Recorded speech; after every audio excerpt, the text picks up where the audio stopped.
Cantor, compositor e rapper brasileiro, nascido em Taboão da Serra e morador de São Paulo, esse é Rico Dalassan, o convidado de hoje do Guia Negro Entrevista.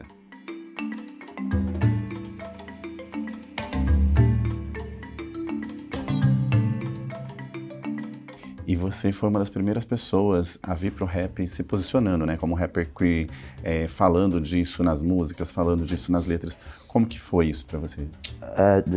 O EP Modo Diverso, que é meu primeiro EP, é o primeiro registro fonográfico de queer rap no Brasil. Naquele instante, não sabia exatamente o que eu estava fazendo, como eu pude dizer aqui. Estava emergindo, assim.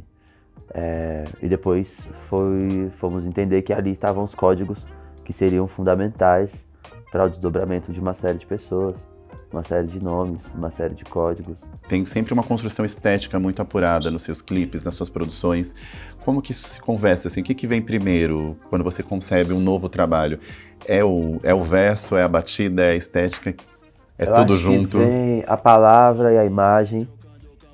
Faz parte da minha formação, né? Imagem e palavra. Enquanto poeta, a palavra sempre esteve ao meu lado. E em algum momento, por não ter a voz, eu pulei da palavra para a imagem, né? Que é a possibilidade quando não se tem voz. No meio disso, eu adquiri voz. E poder de fala e de narrar minhas próprias coisas. E aí, botou aquele lá pra andar que eu vi. Não paro mais de viajar. Você gravou uma música com a Pablo Vittar que chama Todo Dia, que ficou na cabeça de muitas pessoas. Eu dancei muito essa música no Carnaval de 2017 e depois teve, né, uma briga judicial em relação à canção e hoje ela não está mais em algumas plataformas de streaming. Você tem vontade de retomar ela? Essa música é das pessoas, né, no modo geral. E ela faz parte do nosso show. Quem vai ao nosso show ouve, a gente dança. Agora tem uma versão nova, que é um piseiro. E ela funciona. São dois interesses, dois mundos muito distintos. Eu acho que parece que fica sobre o meu critério, mas é exatamente o contrário. Eu canto a música e tudo mais. Mas não foi um lançamento meu, né? Apesar de ser o autor, eu fiz parte. Foi um presente, né, que eu dei e tal. E aí isso fica a meu critério de o quando, como, isso volta para uma loja. E o meu fazer musical, ele, apesar de contribuir, estar na indústria de alguma maneira, eu ainda faço música como se faz a música como se faz o samba chula, como se faz um reizado, como se faz uma música de manifestação cultural. E essa é uma música de manifestação cultural, no caso, a festa popular do carnaval. E é assim que eu continuo fazendo minhas músicas. Elas podem estar nas lojas ou não. São canções do tempo, são canções de uma festa popular, entende? E que foge ao meu critério, querer ou pôr essa música numa loja de volta ou não. Parece que recai sobre mim isso, como tantas coisas que recaem sobre nós, né? Mas não tá meu critério. E lá na minha apresentação, no meu show, eu canto, porque faz parte do meu cancioneiro, né? Tem alguém que você sonha em fazer uma parceria que você ainda não fez? Acho que eu sou fã de algumas pessoas no mundo, assim, e que seria mágico. E hoje me sinto capaz de entregar algo e de contribuir de alguma maneira. Eu sou muito fã do Stromae, acho que é o cara que eu sou mais fã, assim. É o Stromae, o Frank Ocean também, é alguém que eu sou bastante fã. E ao mesmo tempo eu me vejo em condições de estabelecer algum tipo de relação, tanto no poema quanto no estúdio mesmo.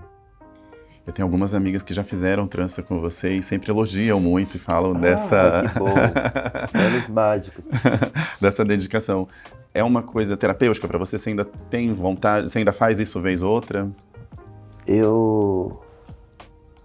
Às vezes eu fico muito tempo hoje em dia sem atender ninguém. Foi um ofício trabalhar a coisa dos cabelos. Isso lá no Taboão, tinha um espaço lá, as pessoas frequentavam. E lá no Taboão sempre fui o melhor, assim. E deu desenvolveu o ofício de várias outras pessoas que viram, se interessaram, foram à busca de aprimorar suas técnicas. É muito lindo, assim, acho que é um lugar de reconexão, porque é uma coisa que eu nasci sabendo. Não tinha ninguém da sua família Não, que já fazia? Não tinha ninguém na minha família, não houve um curso, num processo bastante lento, tardio, de conquista de algum traço de emancipação, que eu não vou dizer nem emancipação, nem libertação, nem nada, porque conhecemos as realidades, né, do nosso povo de alguma maneira, mas as emancipações, elas ainda trazem marcas cada vez que a gente se move na direção de mostrar quem somos através de uma coisa muito impressionante ainda e mágica para nós mesmos, que é a nossa cabeça, nosso cabelo, coroa, ou como que cada pessoa quiser nomear, mas que é impressionante para uma criança que descobre seu cabelo, é impressionante. Você falou de reconexão, né? Que a trança te traz isso, e de um conhecimento ancestral que você nem sabe de onde vem, mas que a gente sabe, na verdade, de onde vem. Eu tenho um pouco dessa relação com Salvador, que é uma cidade que eu, desde a primeira vez que eu fui, eu me senti parte dela e era como se eu estivesse voltando para um lugar que eu já tinha estado sem nunca ter estado. E eu sempre te encontro por lá, a gente sempre se cruza, eu sei que você passa um tempo de lá consumindo shows, praias, vivendo um pouco da cidade. O que você vai buscar e o que Salvador te alimenta? Poxa, acho que eu não tenho esse exercício de busca com Salvador. Eu fiz amigos ao longo dos anos. Minhas identificações são com as pessoas que eu construí relação. Talvez essa coisa nagô que existe ali, eu acho, eu admiro, mas não me identifico exatamente, assim, se eu for talvez num lugar de reencontro, essa coisa, diaspórica, África, eu me identifico com as coisas do norte da África, indo para um caminho do Oriente e tal, que é diferente dessa África nagô e tal, que a gente vê muito latente quando vai, né, no Curuçu, quando vai no bairro da Liberdade e tudo mais. Mas eu acho mágico, eu acho lindo e é um lugar inesgotável. Todo lugar que concentra pessoas pretas é um lugar inesgotável em algum sentido. Mas minha cidade, depois de São Paulo, assim, no Brasil, é Fortaleza. Por quê?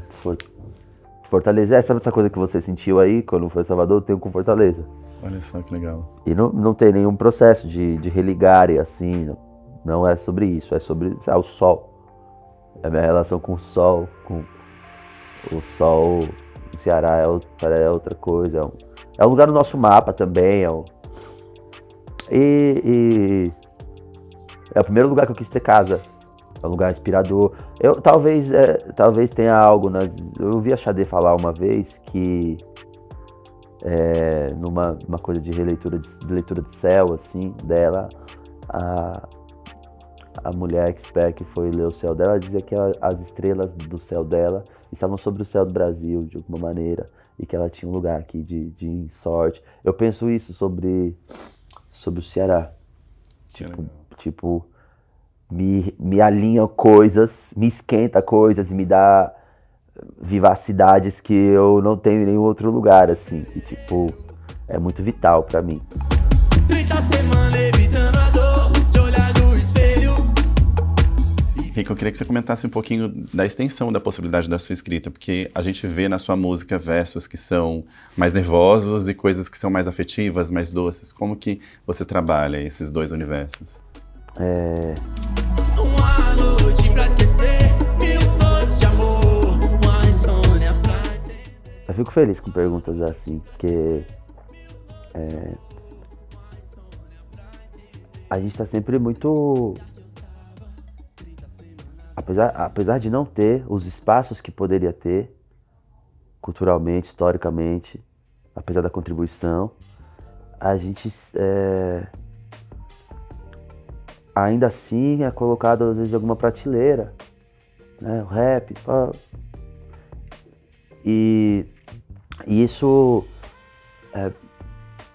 dificulta a difusão às vezes do processo da canção. E driblar isso sem ser pela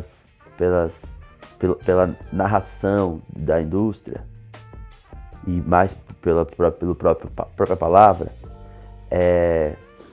vai fazendo cada vez eu criar uma esquiva nova, eu driblar o esperado, eu criar o inusitado para mim mesmo, né?